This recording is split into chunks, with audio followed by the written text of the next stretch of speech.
And someone basically gets a video and pictures of this, which to me is insane, bro.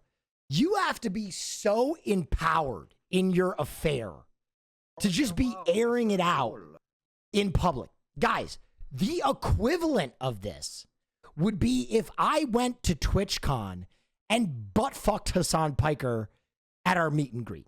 This is one of the most brazen. You're a public figure, man. You're a public figure who makes content with the person you're cheating with. So not only can people be like, oh, there's Ned. They can also go, oh, there's Food Baby Alex. What are they doing? When your entire fucking brand is that you're the wife guy, what is your audience to do, man? That would be like if the leader of the Ku Klux Klan, if you found out he was dating a black girl. It's like, wait a minute, bro. Wait, what happened to the whole supreme race thing? What's going on?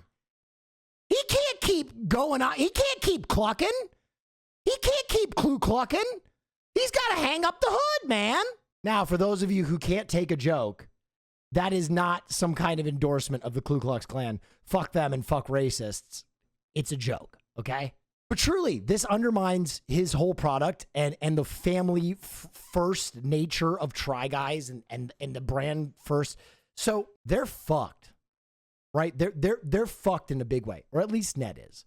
But I don't think you can continue that product without one of the original creators. That's neither here nor there. What I would like to talk about is, how do you get to this point? How do you create creators who are willing to make such a brazen mistake? What environment breeds people that think that they have that kind of impunity? I'll tell you what. BuzzFeed. The work environment at BuzzFeed was one of the most toxic, sick, and exploitive processes that I have ever been through. And as a kid, when you're a young person working in entertainment, you don't get it. But BuzzFeed was fucking ridiculous. So, without further ado, this is Will Neff's Why I Left BuzzFeed. Now, spoiler, I got fired. But there was a number of events leading up to this that I think everybody should understand. Now, what does it mean to be an intern at BuzzFeed at that period of time? Well, I'll tell you. You get brought in a class. So you got brought in with a batch of other filmmakers. Now, one thing I will give BuzzFeed credit for, the incoming class that we had was incredible. The amount of talent in those intern classes was insane. And so you get put at this long desk with like 20 computers for the intern class, and everybody is grouped by their work environments. And at the time, we were working out of a old abandoned Big Lots. So anyway, you get in there, you meet your incoming class, and you make a video together as a group to introduce yourself. So we made a video, and it was fun. We all introduced ourselves. And then you start your life as an intern. And the internship is essentially, you are a glorified PA who is PAing for other people's shoots. So, right, so like you're setting up lights, you're setting up sound, you're running camera for people. You work as a talent. So if people need you for a video, if they needed an extra hand, you would show up. And you basically edited, this was the most insane part. Let me see if I can find this shit. Here's a video I cut back in the day. When you're an intern, they don't let you film shit. They make you go into like this, well, this was at the time. They made you go into this America's Funniest Home Videos databank that they had and cut prepackaged videos. So you would cut shit like this.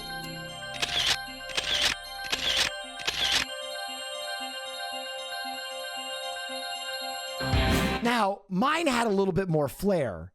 They wanted it to be mullets you have to see to believe, but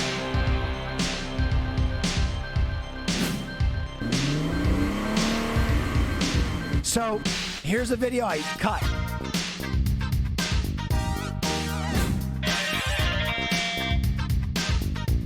Anyway, it's bullshit. And you're cutting these things in between doing all that other work, right? And I'm going to be honest. I wasn't the best editor. I was decent. They knew that. But what I lacked in editing, I was a very good PA. And I was a very good talent for them.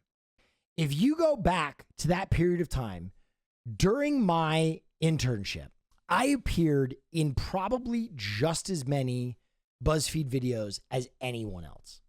I got tapped for everything because I had a few good videos. And because of that, people came to me for everything. Now, the interesting thing about that is this is a competitive internship and it's two-pronged. Your videos need to perform well, which I'm going to be honest, a lot of mine during the internship didn't do great. And you've got to impress the other employees. So you never want to turn people down, right? For these videos. And because I got tapped so much, my work time to cut my own videos, I'm gonna be real, was like a fraction of the other people's time. I was always on camera. Always on camera. And part of the reason I was always on camera is because I was being used as the himbo. Women's swimwear is uncomfortable? All right, to be honest, I am a little self-conscious. I know there's a one piece and I know there's a bikini. That's it? I mean, how many swimsuits could there be? Oh man, I feel like 20 pounds of in a 10-pound bag. Oh no! It's even worse than I imagined. Would it be good if I cried during this? Give you a little booty view. Here's what's going on down there. My balls are spilling out the front. Whole butt cheek is out. But I dig it. This has just got too much going on. Anyway, this is how I was utilized. I showed up in all of these. Men try high heels. Men fucking wear bathing suits. Men put on makeup. Men put on leggings. Blah, blah, blah, blah, blah, blah, blah, blah, blah. Proto try guy shit. And I was always naked. Example, the thumbnail for this video is me with my dick out. If God can hear me right now. It's called People Get Vajazzled for the first time. Right? What's a vajazzle, you might ask? Well, it's where you get your private parts waxed, and then they put fucking rhinestones where the waxing happened. Once upon a time, they asked me to pierce my dick on camera. That's a true story. One of the producers asked me to pierce my cock for a video. But I was BuzzFeed Steve-O, right? I wanted to get this fucking job. So I was doing everything, right? I was doing all these videos, okay? Now, I want to put this video in particular in perspective. This video was to happen on the day of my interview to move to the next level, to go to the next level of BuzzFeed, to be an employee. On the way in, I get in a head-on collision because I don't see someone. We both take a left. I try and hit the brake. I hit the gas. Bam, head-on collision. I finish driving the rest of the way to BuzzFeed. I have this interview still like, oh my God, oh my God. It's like whiplash, dude. My heart is just, and I'm just like, I have to get this. Who's conducting the interview? Ned. Because Ned was head of the internship program.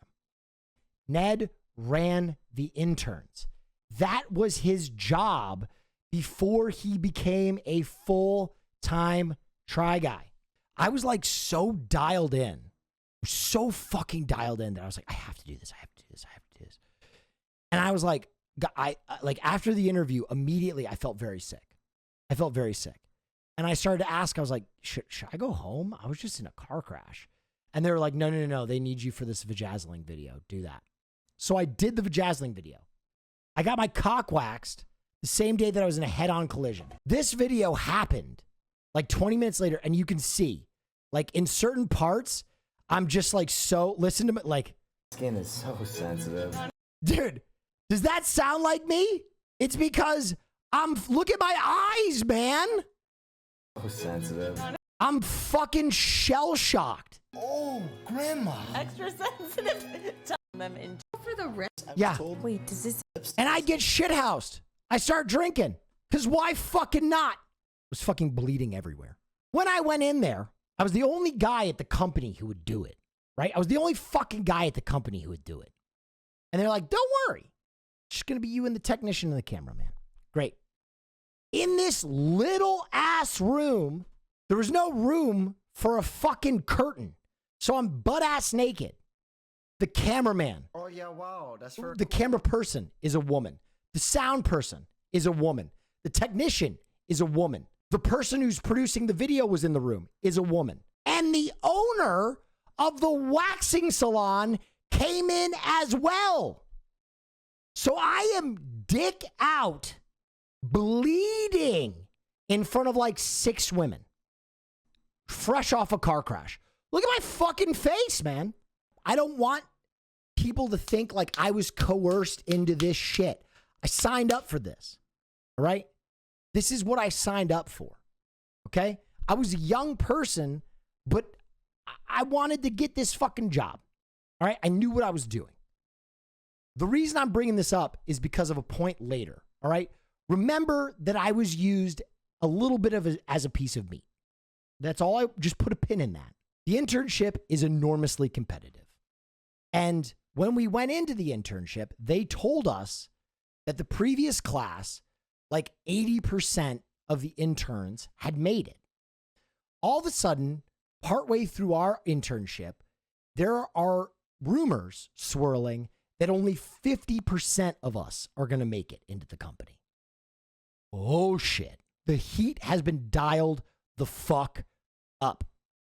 Now, this is a paid internship, but you're not making enough to survive in Los Angeles. No fucking shot. When you're working a competitive internship and you're a PA, you never want to create waves, but you're always working overtime. Always. When I'm on camera for a full day like this, and they want you to PA, and then they want you to turn around and produce a video every week, your time is so fucking limited. So I was always working overtime.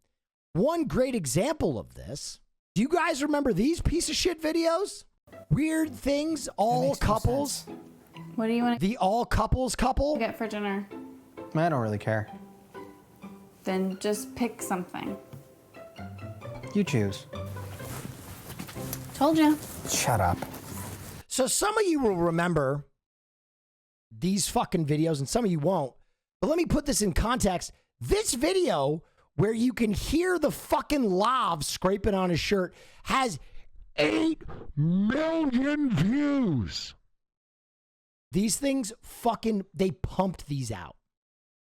Now, the reason I brought up that one in particular is because I was a PA on this video. I was a production assistant. I was an intern PA. And they filmed like 4 of these fucking things in one goddamn day. Weird things all couples fight about. Weird things that couples love to do together. Weird things that couples experience for the first time. Weird things that couples do with their pets. Bang, bang, bang, bang, bang. Fucking assembly line, right? Because it costs money to rent one of these shitty goddamn apartments. And they're like, oh, let's just pump as much fucking content out of it as possible. We'll pack this. Whatever. I get that. That's normal film shit, right? That's normal film shit.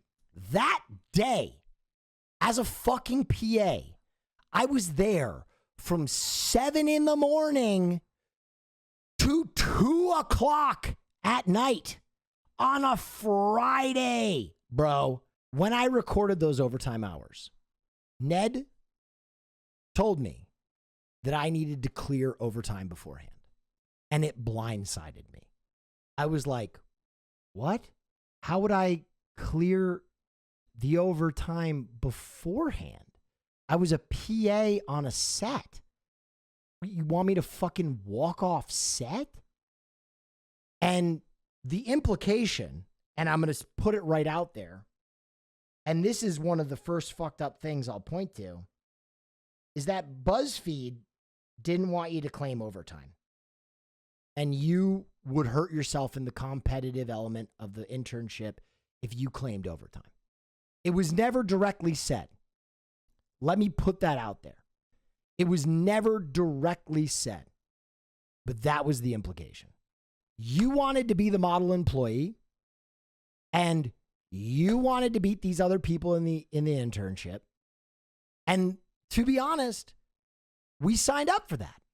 We signed up for that, right? That's on me. Okay? That's on me. Again, I start to pimp the system. And I start to do well as one of these intern fucking editors, mainly because I start pimping Disney. I made like a Disney princesses video that did great. That was my first thing. I was like, yes, I'm doing really well as a PA. I'm doing really well as a talent. And now my videos are doing well. I think it was Friday, we would have something called a pinning ceremony, where if you had made a million view video that week, they would bring you up to the front during an all hands meeting, and they would give you a pin to demonstrate your success. Pieces of flair, right? To quote Mike Judge, you know who else had pieces of flair? The Nazis. No, seriously, it was very weird because you would get these buttons, and for the interns in particular, the buttons basically represented your odds of becoming a full-time employee. So if you had enough of these buttons, you started to feel very safe that you might go on to the next level, right? Because you had these fucking little buttons. So the pinning ceremony, when you got, dude, I remember every time I would get a button, I walked up there like motherfucking Randy Moss or some shit like, they couldn't stop me. Take my button, throw it on my shirt, put it on my desk. I was dialed in. I was swagged out. I'm starting getting buttons. I'm feeling safe. So we come to the first cut, and they would do these at these Friday all hands meetings where they call you up and they would let you know if you were in the company or not. And I think it was something like half of us made it to be the next level. Oh yeah, wow. That's and everybody that made it to the next level got made a full-time employee, except for Will Neff. I got made a fellow. No idea why. No idea why. I crushed it. I fucking smashed that internship. By the end of that internship, I was probably in something like 15 to 20% of all the videos that were coming out of BuzzFeed at that point. They used me for everything. I was a great PA, and my videos started doing well. But they made me a fellow, which I don't really understand. They didn't make anybody else a fellow. But basically, they put me on another 6-month leash. Anyway, we go back, and now I'm no longer an intern. Now I'm on the next level. Immediately, like a week later, out with the old, everybody who didn't make it is gone, and they bring in a new crop of interns. Just fucking bring them in. Wheel them in. Bring in the reserves. And that was weird. That is a weird experience, right? Because the spice must flow. They need cheap labor. They need basically people who are willing to work for nothing and the opportunity to make it to the next level. And they bring them in instantly. Bring in the fresh blood. So we have our own crop of interns now, the next class. It's only when you feel a little bit safer that you can look back at that internship and kind of be like, oh my God, it's a little fucked up. These kids they really want it. They know what's at stake. Like, this is a job everyone wants, right? Hundreds of thousands of people come to LA to be in the entertainment world. And even though this is digital, this feels like the entertainment world. Like, this is important. And these interns are working their ass off. And some of them have so much goddamn talent. So a lot of people aren't really focused on how aggressive the BuzzFeed internship is. There is a moment where everyone went, oh shit. And this is the moment. No introduction. I'm just going to play something for you guys. Shit's about to get real crazy up in here, Shane. Woo! Let's do this. Yup. Yup. People drink their pee for the first time. Ladies and gentlemen. Real crazy. This is a pee drinking video. This is gonna kill me. Yep. That's people drinking their own pee. Which is not TOS because technically it's a fucking religious practice. But not for these fucking milquetoast interns. Ladies and gentlemen, this video is normal BuzzFeed shit. Except every person featured in this video was an intern. And they didn't realize it till after they released the fucking video. And there was an email thread of pure panic where all of a sudden they realized, they were like, wait a minute. We just put out a video that gives away the whole game.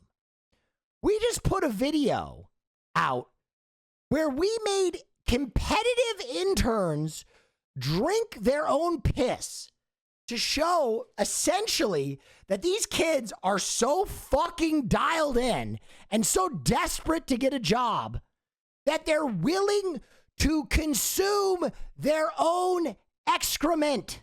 This is a problem. There was a decree made that you couldn't staff your video with all interns. You had to at least get some employees, and if employees weren't willing to do it, then you shouldn't make interns do it. And that energy stuck with me. That was the first time the veil was lifted from my eyes, and I was like, wait a minute. This is kind of a lot. The second group of interns gets to the point where they are move up or move out. And it all happens at once. And on that day, we had scheduled another one of these button ceremonies. On that day, we had a margarita machine. And so a lot of people got trashed. This time, instead of bringing the people into face-to-face meetings to fire them, a group email just goes out to everybody who's been let go. This guy, who will remain nameless, it's not Ned, one of the higher-ups at BuzzFeed, it's not Zay Frank, gets trashed. And as these emails are going out, people are literally crying in this fucking Big Lots video. He grabs the mic, and he does his best Jordan Belfleur. He's like, what a time to work at BuzzFeed! Yeah!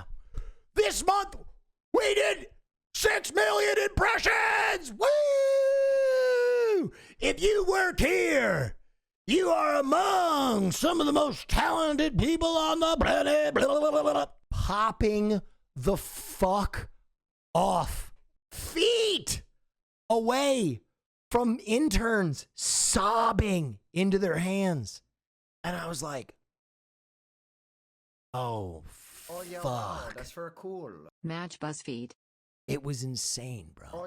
And that moment, for me, I knew that marked the beginning of what would be a biblical landslide from BuzzFeed being one of the most important digital media companies in history to being relatively unknown and destroying what they had built over the course of a few short years. So this was a unique turning point for the company. BuzzFeed had a very sustainable business at this point, but BuzzFeed had no interest in being a sustainable business.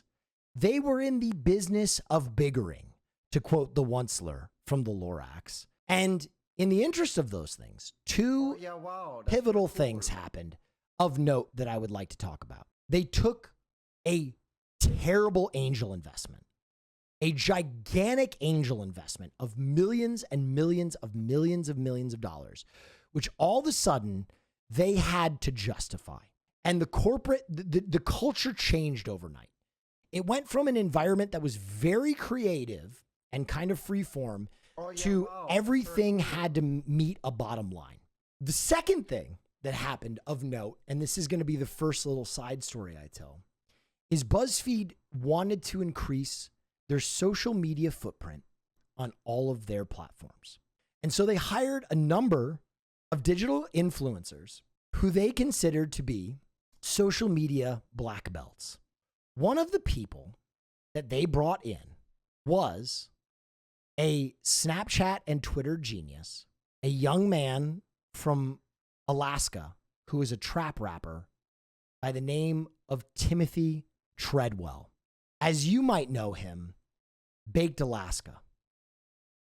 And Baked Alaska moved from Alaska to Los Angeles to help BuzzFeed with their social media effort. The Timothy Treadwell that I knew at BuzzFeed is radically different than the Baked Alaska that you guys know now.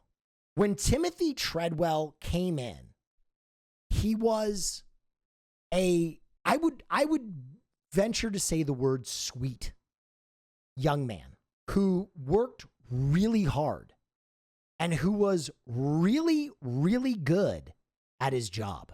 Within the first few months that he was at BuzzFeed, he doubled their followings on every platform he worked on. And here's something you guys don't know. And this is how far Timothy Treadwell came. A lot of you are mentioning neo-Nazi, alt-writer. Timothy Treadwell, when he came to BuzzFeed, one of the first things he got in trouble for was because he fought tooth and nail for BuzzFeed to support Black Lives Matter. Let that sink in. Oh, yeah, wow. That's the first time Timothy Treadwell got in trouble with BuzzFeed was because he was fighting tooth and nail for BuzzFeed to get behind Black Lives Matter. Insane. Insane. I think that is like one of the strangest moments for me at BuzzFeed was to watch Timothy Treadwell go from to go from this kid who was like, you know, he was a trap rapper from Alaska. He was just kind of whimsical to being like this very scary, dangerous person. I would say BuzzFeed did have a hand in radicalizing him because I think a lot of the employees were very, very, very cruel to him. And I think the BuzzFeed employees became a symbol for progress and liberals. And so he embodied that. And beyond that, I remember he was saying, you know, they're so mean to me. I want to leave. I'm really good at this. I want to go somewhere else. My friend wants to hire me. He wants to hire me at another company. And I was like, well, you know, if that's your thing, you know, if you really don't feel happy, his friend is someone you guys might know, Milo Yiannopoulos. To be honest with its users about the reasons for suspensions, bannings, and all the other punitive actions they take on their platform. Twitter hasn't been honest so far. I'd like to... So he was the tech editor at a company called Breitbart, and Breitbart wanted to up their social media footprint. So Breitbart poached Baked Alaska from BuzzFeed. The rise of Breitbart is partially in relation to Breitbart poaching this kid who was great at social media, who then went under the wing of Milo Yiannopoulos and you know, became someone completely different. So there you go. Now, moving on in this phase, I, as a fellow, was allowed to make my own videos now. I was allowed to pitch my own videos. I was allowed to write my own videos. And I was allowed to produce them. I had a lot of videos that performed pretty well, particularly on Facebook. At the time, obviously, Facebook had juiced its numbers, but I did really well. I started making these shorts. I was pimping the system, and I was getting a lot of buttons because I was doing like 30-second shorts. Here's one of those shorts right here. We should do a couple's costume. Okay, if we leave now, we still have time for trick-or-treating and we can make the Halloween party. Oh my God, Kelsey, it's so hot in here. William, if you love me, you will put the head back on. We are Princess Peach and Yoshi, not Princess Peach and some motherfucking decapitated lizard body. I can't even see! Anyway, I made a bunch of these, and they all performed like fucking gangbusters. Yo, Kelsey, Netflix and chill? Yeah, okay. William, where's your television? It's almost as if you took the TV and Oh my God! Ah! These videos did very well. And because of these videos, I thought surely I would be safe when it came to move up or move out, right? I was like, my videos are performing like crazy. I'm featured in everybody else's videos. Here's an example of me being featured in someone else's video. Americans try Asian alcohol for the first time. Now, right off the bat, I wanted to make content. So instead of drinking this shot, I snorted it. Oh, that's very cool. So smooth. I was willing to do anything. Now, the person who made this video is Henry Lovner. I fucking love Henry Lovner. No smoke his way. He's one of the most talented filmmakers I've ever seen. He did not ask me to do that. I just did it because I'm trying to create content. But BuzzFeed at this point was very different.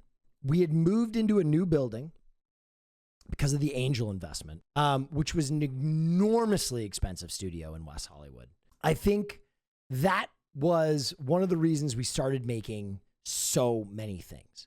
We got on the hook to make 1.5 videos like every week, which that pace is fucking crazy. The other thing that occurred in the move, we are moving from one facility to the other.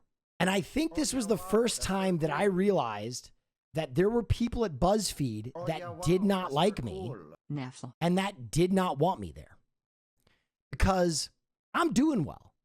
And I think my metrics were kind of to a point where no one could deny them. I don't think they thought I was going to make it through that internship, but my metrics were good. This is the first time I realized that someone didn't like me at BuzzFeed. And this is a true story. I finally got called up to make a Try Guys video. Slam fucking dunk. If I'm making a Try Guys video, that video is gonna do numbers, period. Right? So they let me pitch what I wanted to do for a Try Guys video. And my Try Guys video was dope. I was like, yo, let's do Try Guys recreate iconic Playboy centerfold covers. And they were like, great. So I shot this video of the Try Guys in different famous Playboy poses, of which there are a ton. And it was awesome. I remember that one? No, you don't. And I'm going to tell you why. I shoot this thing and it was perfect, right? It's a slam dunk. If I have a slam dunk video, that means that my metrics as a fellow are going to go up. It's going to further solidify me to move on from a fellow to a full-time employee. We're moving from one facility to the next. At that time, we worked on what were called toasters. Toasters were these external hard drives where you literally had a hard drive that you would pop in to a receiver like a piece of toast. We all were moving from one facility to the next.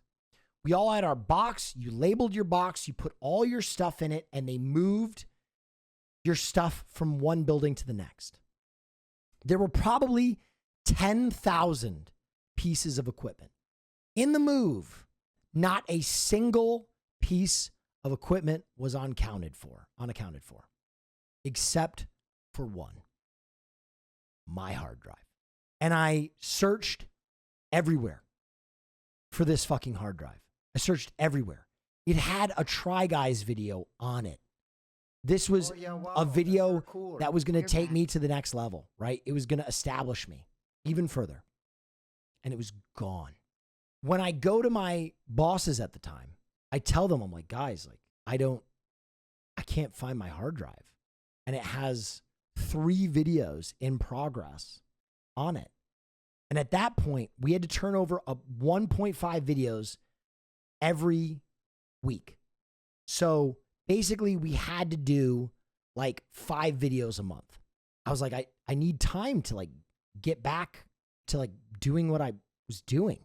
And they're like, no, you need to produce a video this week. So they just kept rolling. And they blamed me for this equipment being lost. They blamed me for this video going missing. Even though it was the only piece of equipment in the move that disappeared. And to this day, I have no idea what happened to this piece of equipment. But this was the first of many very weird sabotage things that were very evident that people wanted me gone. I mean, just to name a few, and this one is absolutely true. You can ask Hassan. They were supposed to give us interns to help us film our stuff. They would not give me interns. They would allow other producers to book like 5-6 interns for a shoot. And they wouldn't give me a single one. In fact, sometimes they wouldn't even give me a camera. You can confirm this with Hassan because one time, and I'll show you the shot, I had to push my own fucking dolly and then jump into the shot as the dolly was moving. I pushed this dolly and ran into my own shot. Watch. He's a normal guy leading a normal life in a normal way. Except for one thing. So I had to run around and jump into the shot. And this was happening all the time. You can ask the equipment manager. Because there were many times I had to use his personal camera to film my shit. And I still was doing a pretty good job. My videos were performing pretty fucking well. But this video in question was actually a huge point of controversy because you'll notice on the right-hand side, there's an attractive blonde woman, Hassan's girlfriend at the time, who really wanted to be in BuzzFeed videos because she was an aspiring actress. So she asked me to be in this BuzzFeed video and we were hashing out the beats and she was in a few of them. But the one beat that she was in was that this is my experience as a BuzzFeed, or as an ADHD guy. Low cut tops are very distracting to me to the point where I actively will like look around a room to not look at a low cut top because I have like impulse control problems. And the beat is supposed to be about how I don't look at this person's chest, right? That's the beat. The beat is she's talking to Hassan and he's like looking at the ceiling and she's like, is something wrong with you? And he's like, So the whole point is that I overcompensate to not look at people's chest, right? I don't know if you've had an experience with that, but with ADHD, there's impulse control things. And I really like always feel myself like practically looking at the ceiling. I also have a really hard time making eye contact. So I put this beat in my video, right? Because it's part of my identity. And that's like what they want. They want identity videos. And I was told that I would have a hard time at BuzzFeed because I didn't have a very strong identity. I was told that, which is basically code for we got enough white guys. Listen, we got our white guy quota. Why don't you pack it up? I make this video and I submit it to the thread where you have to get things okayed. I get this note back that my video is offensive and that I need to essentially apologize to some people. And I was like, what? Huh? And it was because of the cleavage beat. They're like, oh, this is simply unacceptable. Oh, yeah, You wow, are, that's very cool. you know, commoditizing women and all this shit. And I was shocked. Part of the reason I was shocked is because I was like, guys, where was this fucking thumping of the chest and marching of the feet when my dick was in like half your videos? You asked me to get my cock pierced. Where the fuck was the call to arms then, man? Huh? Because I admit that sometimes men have an urge to look at boobs? Are you shitting me? What the fuck, man? I'm not making a fucking Cosby joke. I'm saying, hey, sometimes guys look at boobs. And they're like, oh, disgusting. And I fought for the beat because I thought it was funny. And they forced me to remove it. They forced me to remove other beats from the video. They butchered the video. And then they made me add this beat at the end. Oh my God, bro. This beat at the end is so fucking lame. They're like, hey, Will, you point out all the bad things, but we want you to refilm something that's positive about ADHD. So they made me put this beat in. But at least you're never bored. Go fuck yourself. So they made me change the video. And after that point, I'm going to be honest, I heard whisperings all around the company from different people that certain people thought I was sexist. I heard whisperings that people were very outspoken that I was a sexist because of this one beat about cleavage, man. It was crazy. It was nuts. And I'm going to be honest, I had a girlfriend the entire time I was at BuzzFeed, a very demanding girlfriend. Everybody else was fucking everybody else. It was a fuck fest.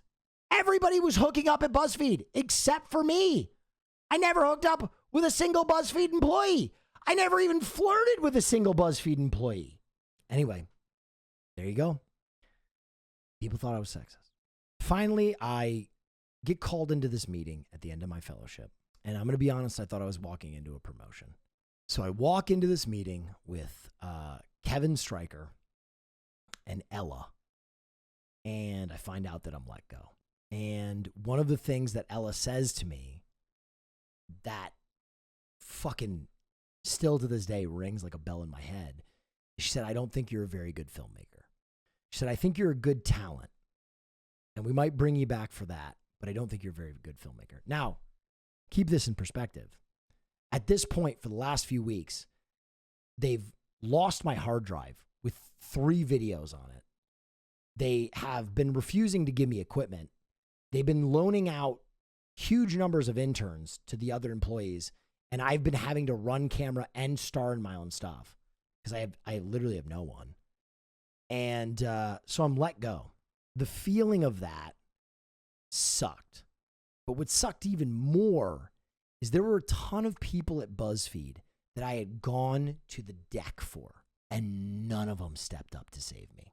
One of the people, and I'll never forget this, a young woman who was like half of my product, she told me, she was like, listen, I'm doing so well that they're letting me build my own team. And this is like right as I had been let go. We had shared everything with each other up into that point. Like we really, we were homies. She's like, they're letting me build my own team. I want you to help me pick who you think I should request. And I was like, oh my God, there's so many talented people. So many talents. Steven is amazing. Henry is amazing. All these people are fucking amazing. And then I was like, at the end of that, I was like, very selfishly though, me,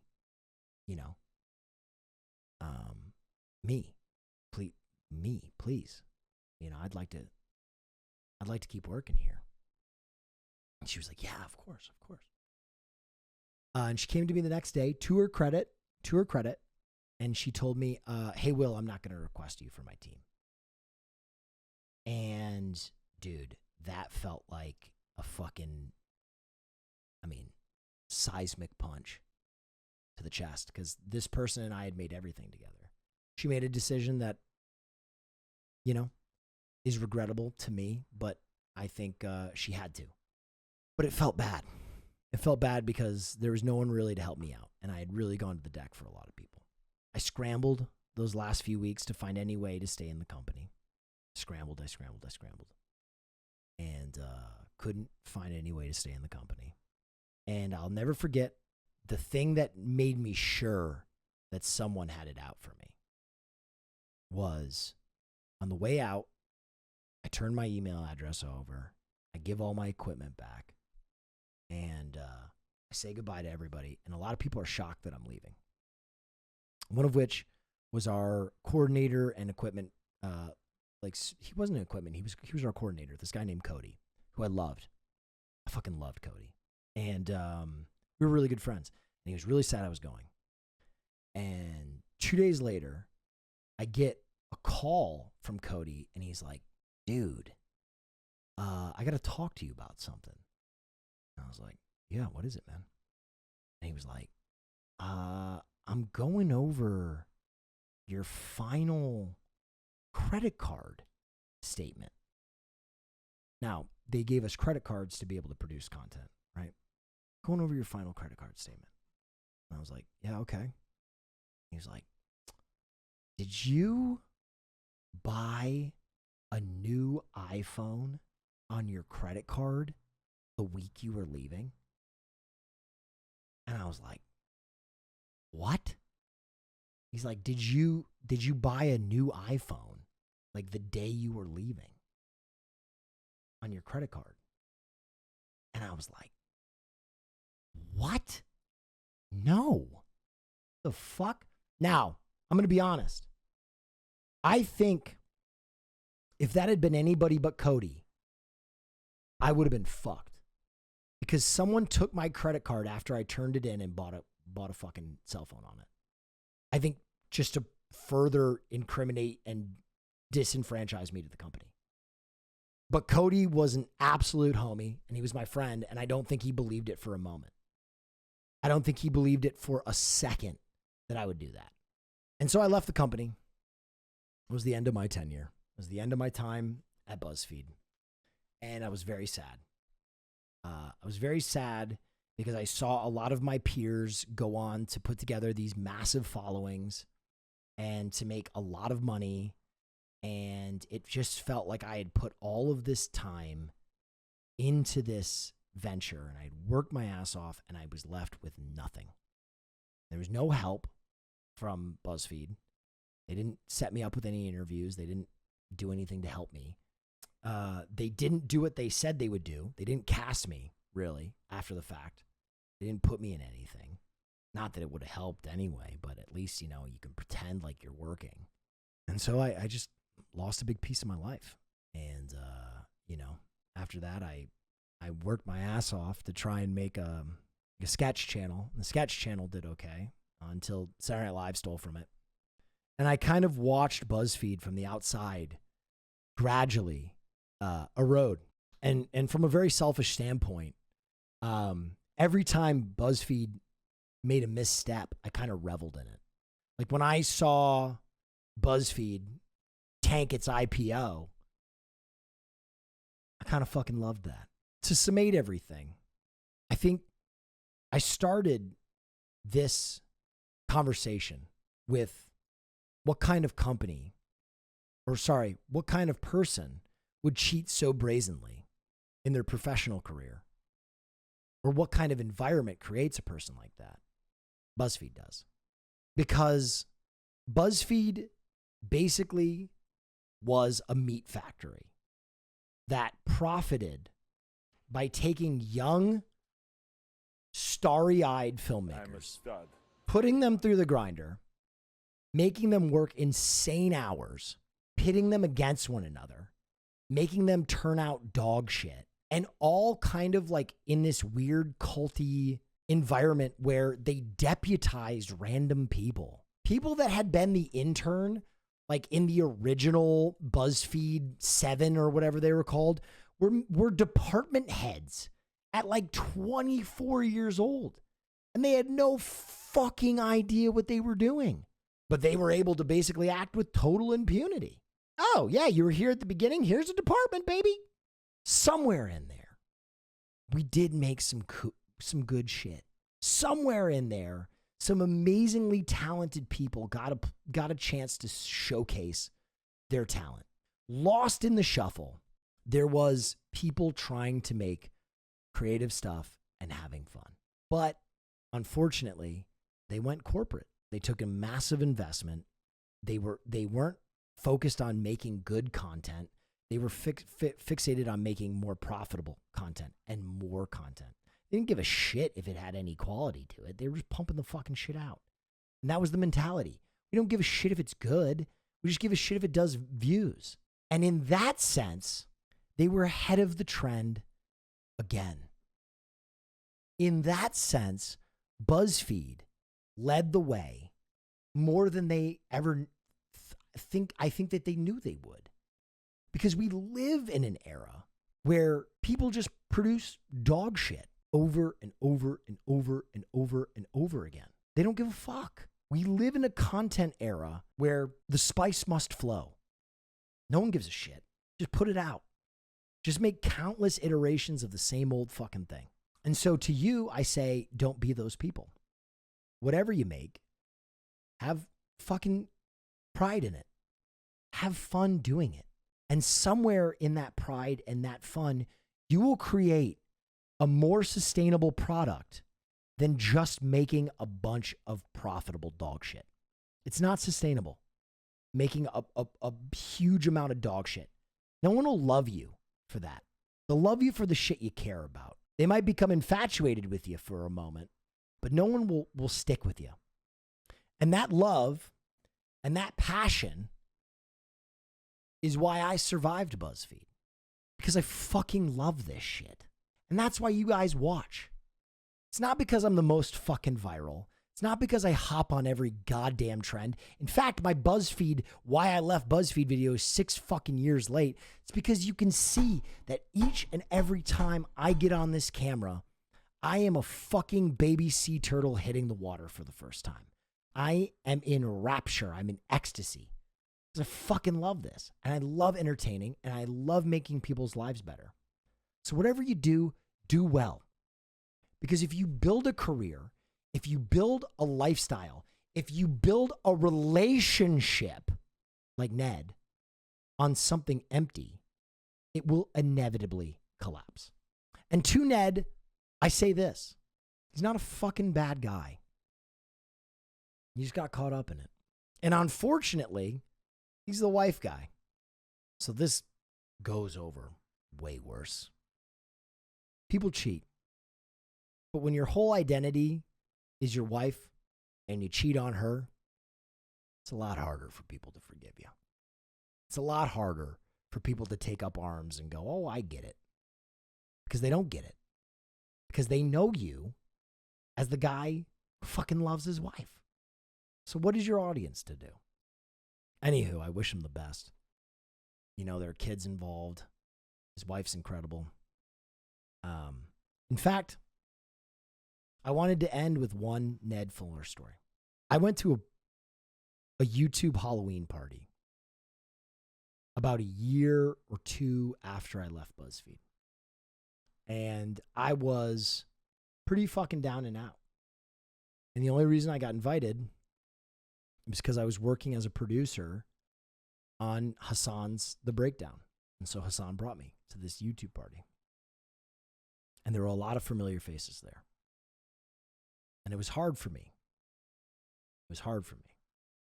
Because I used to be one of these people. I was forward facing. I was a talent. And now I wasn't. And it felt like a real fall from grace. I felt very low that day. And I went to this party. And I was walking around and seeing a lot of old familiar faces, reconnecting.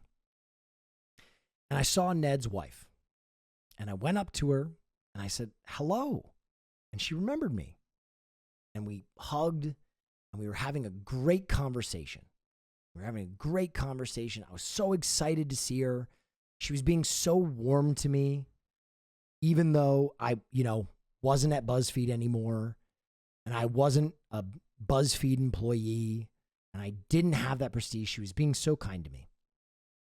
And then Ned came up, and I saw him, and I went, "Hey, Ned." And Ned had forgotten who I was. After being one of the interns that he overlooked or oversaw, after working with him for over a year, after filming a Try Guys video, after all that shit, Ned forgot who I was. Or at least pretended not to know who I was. To which his wife was mortified. She was like, "Ned, that's Will. You went to school with his cousin. What the fuck?" Now, she didn't say that, but she kind of laid into him a bit. And then he was like, "Oh, right. Oh, I'm so sorry. Your hair must be different." And it was one of the most embarrassing moments of my life. And Hassan was there for it. And it crushed me. It rolled me. It made me feel so small. So, there you go. That's it. I don't want to bag on him too much because the whole fucking world's bagging on him, but, you know, just to say, his wife is a real one. And, you know, we kept making stuff. We just kept going. So, that's my BuzzFeed experience. 6 years late. That's my Why I Left Buzzfeed.